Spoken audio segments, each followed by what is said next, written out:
শুরু করছি বউয়ের রচনা। বউ একটি গৃহপালিত প্রাণী। এরা গিন্নি নামেও পরিচিত। এরা সাধারণ মানুষের মতো হাত, পা, নাক, কান সবই আছে। Yes? তবে জিনগত সূত্রে এদের স্বভাব একটু ভিন্ন। Oh my god. এরা পাশের বাড়ির ভাবির সাথে চাপাবাজিতে সেরা। কার স্বামী কি করেছে, কাকে কি কিনে দিয়েছে, এগুলা খুঁজে বেড়ায়।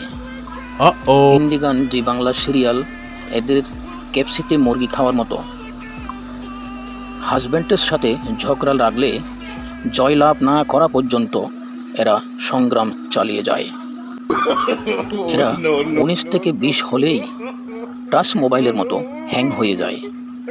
মোবাইল যেমন হ্যাং হলে আর এদিক সেদিক লড়ে না, ওরা যদি হ্যাং হয়ে যায় আর কোনো কথা শুনবে না, হ্যাং হয়ে বসে থাকবে।